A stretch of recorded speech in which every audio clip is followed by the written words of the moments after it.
mengajar.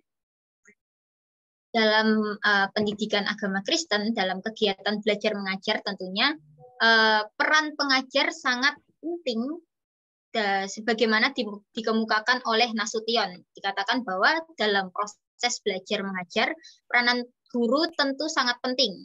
Nah, dengan demikian keberhasilan dalam kegiatan mengajar sangat ditentukan oleh kualitas pengajar. Jadi secara realitas, secara nyata dalam kehidupan sehari-hari, dalam kegiatan belajar mengajar, seorang pengajar, seorang guru itu memiliki peran, memegang peran yang sangat vital, yang sangat vital. Nah, artinya di sini dalam kegiatan belajar mengajar, dalam kegiatan pendidikan, dalam pengajaran, seorang pengajar itu diharapkan mampu untuk menciptakan sebuah aktivitas-aktivitas, menciptakan sebuah kegiatan-kegiatan yang bisa membangkitkan semangat belajar para peserta didik, para pendengarnya, para murid-muridnya.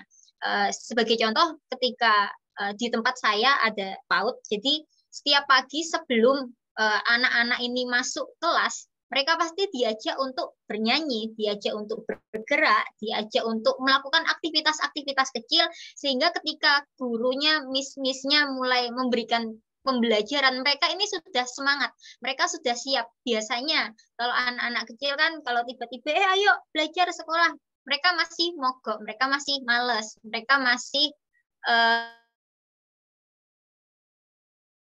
maunya sama mamahnya. Tapi ketika gurunya ini, miss-missnya ini sudah mampu mengajak mereka untuk melakukan aktivitas yang asik, yang menyenangkan, mereka bisa bernyanyi, mereka bisa melakukan aktivitas yang seru dengan teman-temannya, tentunya fokusnya itu akan kembali lagi pada kelompoknya mereka, yaitu kelompok antara teman-temannya di dalam kelas dan gurunya. Jadi fokusnya mereka itu sudah tidak lagi mungkin dengan kartun yang ada di rumah sebelum berangkat sekolah, atau mungkin dengan saudaranya atau dengan orang tuanya karena tidak mau ditinggal. Jadi dapat digambarkan, dapat dilihat bahwa peranan guru sangat penting untuk bisa membangkitkan semangat, untuk bisa memimpin jalannya kegiatan pembelajaran dengan baik.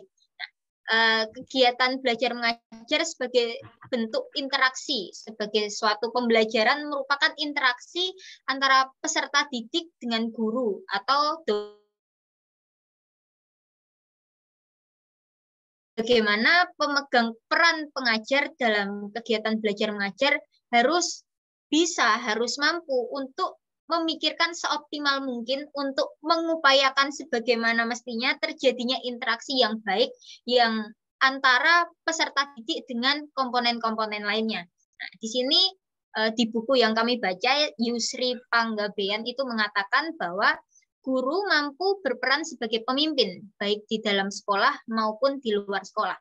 Ketika guru itu mampu berperan dengan baik di dalam atau di luar sekolah, akan membawa banyak manfaat. Contohnya, suatu kali sering ini terjadi bahwa orang tua murid itu lebih sering nge-WA atau bilang sama miss-nya, berpesan seperti ini, Miss tolong ya ini dikasih tahu nih, kalau dikasih tahu sama saya nggak percaya Miss, kalau dikasih tahu sama mamanya sama papanya ngeyel Miss, masih bantah, tapi kalau sama Miss-nya ini mau Miss. Jadi bisa diartikan bahwa keberhasilan guru untuk membangun kepercayaan sebagai pemimpin, sebagai teman, itu memiliki manfaat yang sangat baik, baik itu di dalam maupun di luar lingkungan sekolah.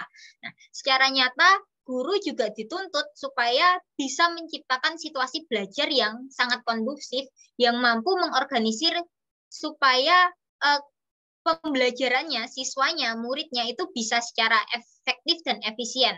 Tidak memerlukan berbagai banyak cara, tetapi gurunya ini kalau misal orang tuanya, kadangkala ya Bapak Ibu Saudara, orang tua itu justru kalah sama guru.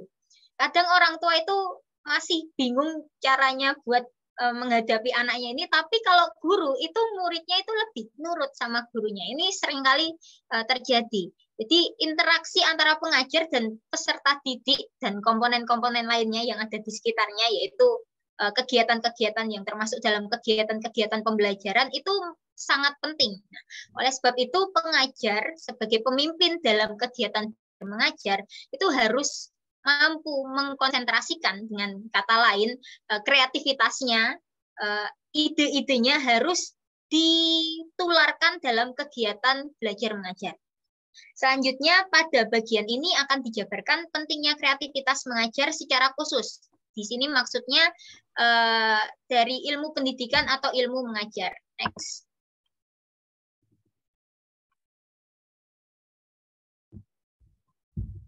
Pengertian kreativitas, terdapat beberapa bermacam-macam definisi kreatif. Yang pertama,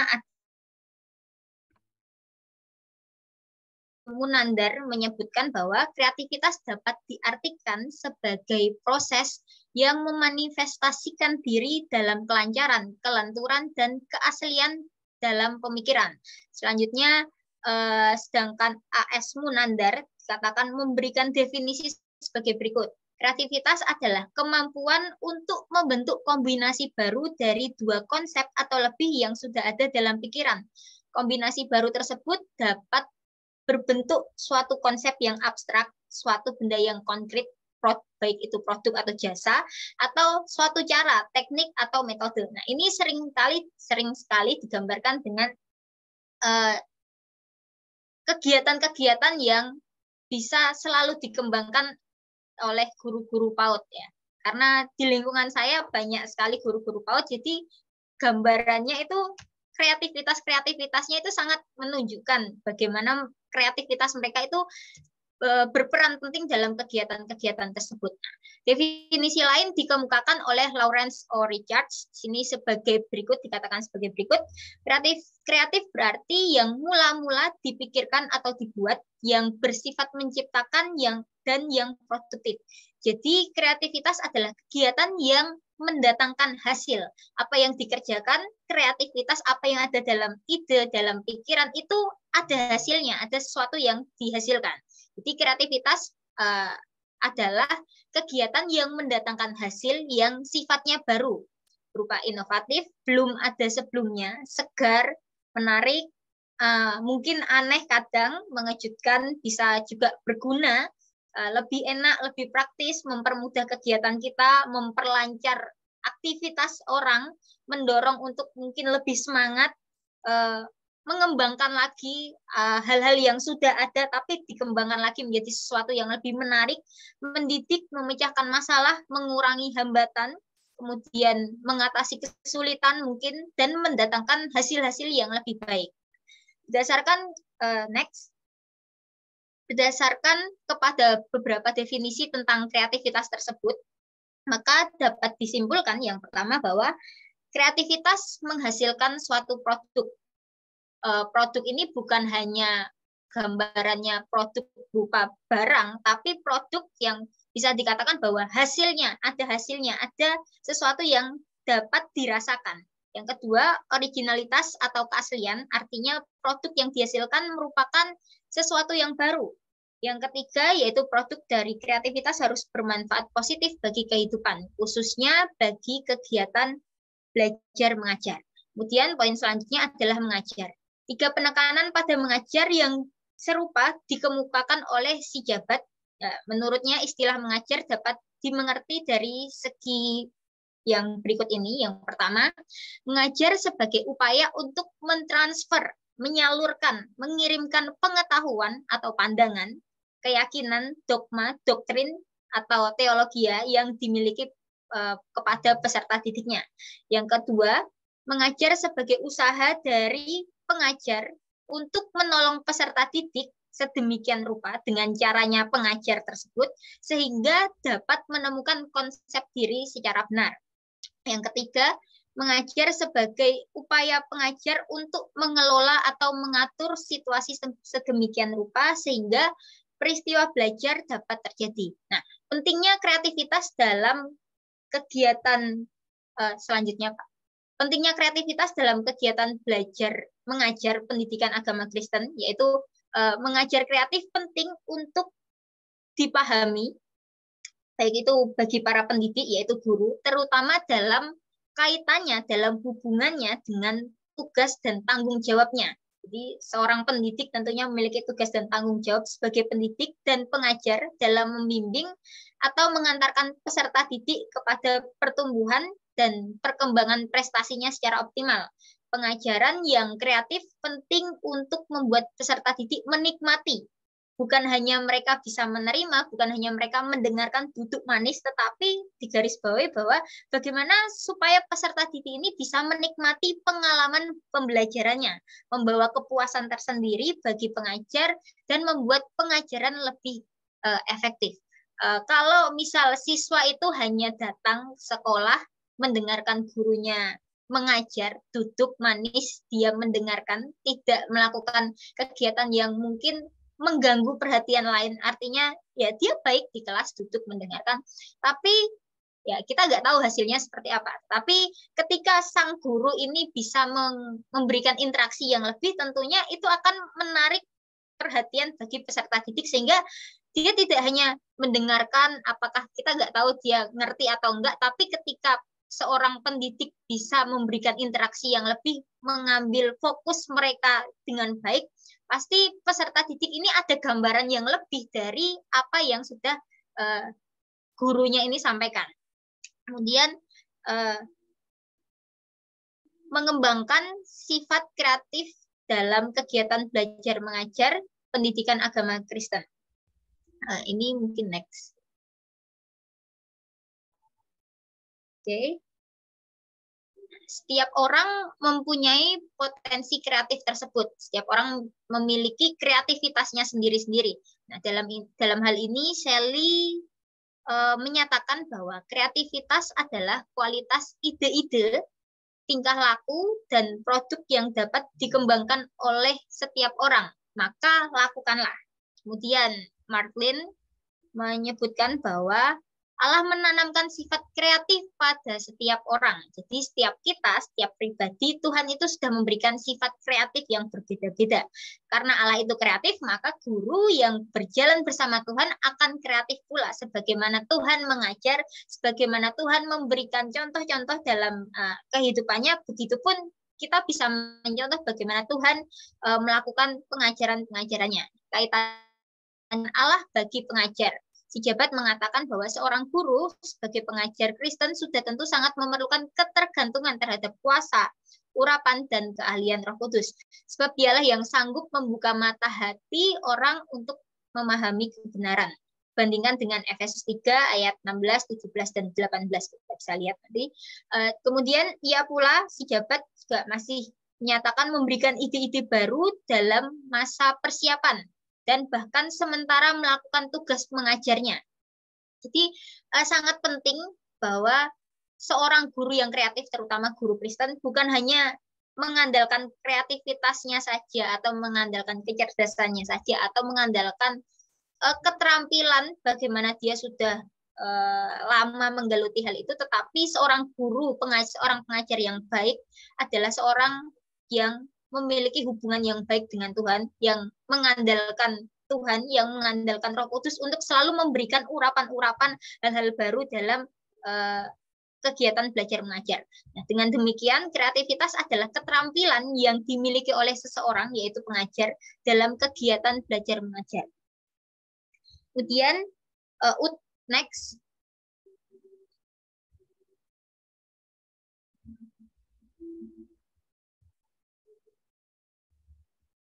Utami Munandar memberikan tahapan-tahapan kreatif mengajar sebagai berikut, yaitu pertama, kesendirian. Cara ini dilakukan agar orang lebih peka atau dapat mendengarkan sumber-sumber yang akan dalam lingkungan dan masyarakat, sebab dalam kesendirian biasanya orang mendapat inspirasi. Biasanya para orang-orang yang kreatif, orang yang bekerja dalam bidang seni, baik itu digital, seni digital, orang-orang yang sering melukis atau musik juga, itu mereka lebih dapat memiliki ide-ide yang baru itu biasanya kalau tengah malam, kalau sendiri. Karena apa? Sunyi, sepi.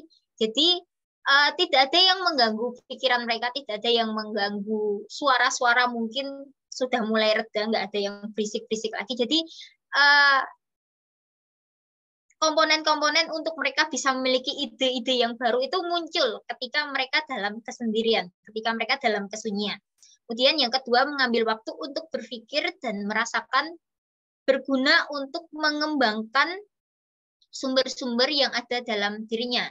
Kemudian yang ketiga, merenung dan melamun untuk melihat kemungkinan-kemungkinan baru dan introspeksi diri. Ini sangat relate, sangat relevan dalam setiap kehidupan kita. Biasanya kalau kita merenung, melamun, saat teduh, itu akan muncul pemikiran-pemikiran apa yang sudah saya lakukan. Kita mulai mengintrospeksi diri kita sendiri, apa yang sudah saya kerjakan sepanjang hari ini, atau ternyata saya sudah menyakiti orang lain, bagaimana apa yang saya kerjakan dengan murid-murid saya, apakah mereka bisa menangkap setiap pembelajaran-pembelajaran yang saya berikan, mulai mengintrospeksi diri, mulai untuk berpikir apakah sudah baik atau belum.